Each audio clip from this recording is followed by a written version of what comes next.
को हंसी आ गई। पितामह भीष्म ने पूछा इस हंसी का कारण क्या है? तो द्रौपदी जी कहती हैं कि रहने दीजिए बाबा, आप भला जान करके क्या करेंगे। बार बार पूछने पर द्रौपदी कहती हैं पितामह आज आप बड़ी बड़ी बातें करते हैं और कहते हैं कि स्त्री के धर्म की रक्षा करनी चाहिए। जहां पर स्त्री का अपमान हो रहा है वहां पर स्त्री के सम्मान की रक्षा करनी चाहिए। अगर कोई दुराचारी दुष्ट व्यक्ति उसकी इज्जत के साथ खिलवाड़ करना चाहता है तो उस दुष्ट को सबक सिखाना चाहिए। पर पितामह भीष्म आपने तो ऐसा नहीं किया, आपने ऐसा किया क्या? पितामह भीष्म शांत है इस समय और कहते हैं कि द्रौपदी ने वो बोलना शुरू किया है। पितामह याद करिए उस राज्य सभा को जहां पर धोखे से मेरे 5 पतियों को जुए में बिठाया गया। एक एक करके सब कुछ तो हार गए, लेकिन ये कहां का न्याय है कि एक दास एक रानी को जुए में दांव पर लगा देवे। परंतु मुझे लगाया गया। द्रौपदी कहती है कि बाबा जब पांडव लोग मुझे हार गए तो दुर्योधन ने दुशासन को आदेश दिया कि आप जाओ और द्रौपदी के केस पकड़ करके महलों से घसीटते हुए राज्यसभा में लाओ। मुझे घसीटते हुए राज्यसभा में लाया गया। बाबा अगर आप टेढ़ी निगाह से एक बार दुशासन की तरफ देख भर देते ना तो दुशासन या दुर्योधन की हिम्मत नहीं थी कि वो मेरे शरीर को स्पर्श भी कर सके। और जिस समय मुझे मेरे लिए आदेश दिया गया, दुशासन से कहा गया कि द्रौपदी को निर्वस्त्र करके मेरे पास ला करके बिठा दिया जाए।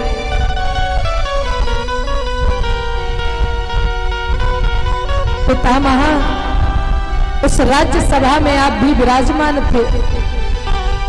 मेरी निगाह आपकी तरफ ही गई थी सबसे पहले। अरे इस द्रौपदी को तो अभिमान था, गर्व था, गुरूर था कि पितामह भीष्म के होते हुए दुर्योधन ऐसा कार्य कदापि नहीं कर सकता। लेकिन जब मैंने आपकी तरफ देखा कि आप कुछ कहें, कुछ करें,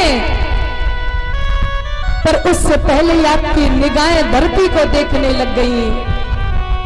मुझे अभिमान था कि मेरे 5 पति, उसमें भी भीम जैसा गदाधर शायद ऐसा होता हुआ नहीं देख पाएगा। उनसे मदद मांगती तो कैसे, वो भी जमीन की तरफ देख रहे थे। मैंने फिर द्रोणाचार्य से कहा आप तो गुरु हैं और गुरु के सामने अधर्म कैसे हो सकता है भला? द्रौपदी रोते हुए कहती है बाबा मैंने उस समय मां गांधारी से भी निवेदन किया कि अब तो अपनी आंखों की पट्टी को खोलो और देखो तुम्हारे दुष्ट पुत्र कितने अधर्म करने पर तुल गए हैं। मैंने तातश्री से कहा आपके होते हुए आपकी पुत्र वधू का अपमान हो रहा है। और जब मुझे इस समाज में कोई नहीं दिखा अपना रक्षक, तो मेरे अंदर से आवाज आई, अरे द्रौपदी तू अबला नहीं है, तू तो शक्ति का रूप है, तू तो चंडी है, तू नारी है, तू देवी है। क्योंकि अगर धन देने पर आ जाए तो तू लक्ष्मी है, लोगों को विद्या की आवश्यकता होती है तो तू शारदा सरस्वती बन जाती है, प्रेम करने में तू राधा है, पातिव्रत धर्म निभाने में तू सीता है।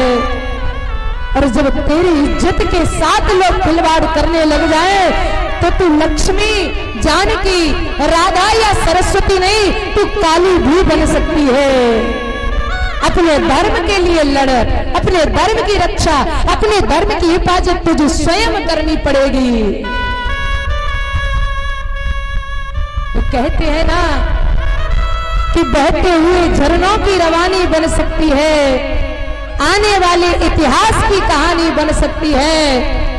और साहब इतना कमजोर मत समझना इनको, ये अपनी पर आ जाए तो ये नारी झांसी की रानी भी बन सकती है साहब। है? देश गुलाम होने पर था, गुलाम होने की कगार पे।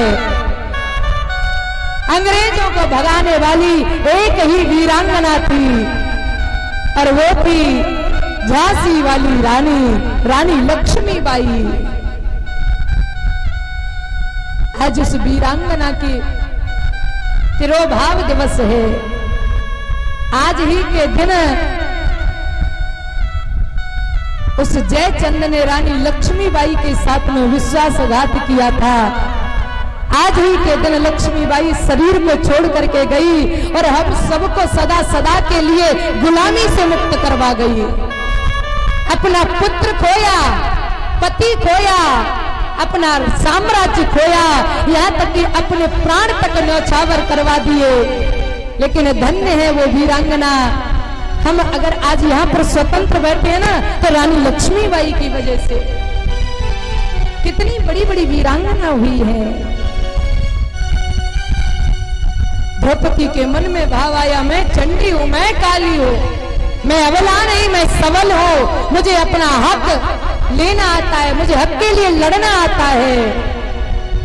और जिस समय महाराज दुशासन द्रौपदी की साड़ी खींचने को आगे बढ़ा, द्रौपदी ने दोनों हाथों से अपने शरीर का बल का प्रयोग किया और उस साड़ी को कसके पकड़ लिया यूं। पर भैया कहते हैं कि कब तक ये बल काम करेगा। द्रौपदी को लगा कि कहीं मैं हार न जाऊं, कहीं आज समाज में मैं बदनाम न हो जाऊं। द्रौपदी ने कृपाचार्य की तरफ देखा, अरे आप तो कृपा की मूर्ति है, आपका तो नाम ही कृपा से जुड़ा हुआ है, आप कुछ क्यों नहीं करते। तो कृपाचार्य की एक उंगली ऊपर की तरफ उठी और कृपाचार्य ने कहा, बेटी इस भरी समाज में तुझे कोई बचाने वाला नहीं है सिवाय इसके, बस एक उसको पुकार तू। और फिर द्रौपदी ने क्या किया कि दोनों हाथों से जिस साड़ी को पकड़ रखा था छोड़ दिया और दोनों हाथ ऊपर की तरफ कर दिए, हे द्वारिकाधीश रक्षा करो मेरी, तेरी बहन कहीं लुट न जाए। सभा के बीच में तुझे तेरी बहन पुकार रही है। जब सच्चे मन से बुलाया जाता है ना तो गोविंद भी दौड़ा दौड़ा चला आता है।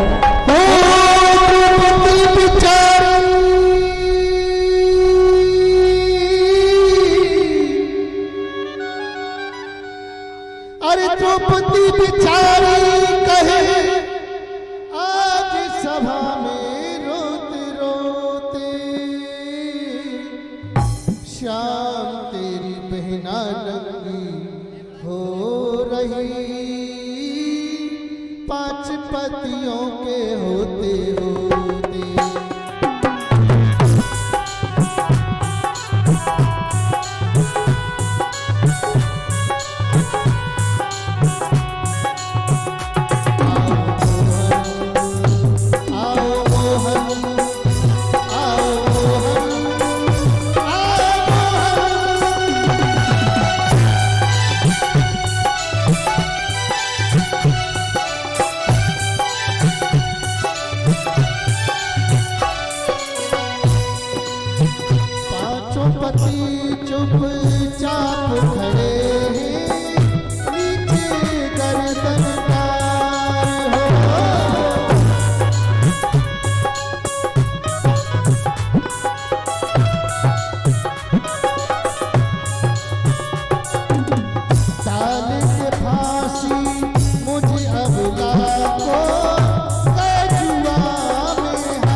हंसी है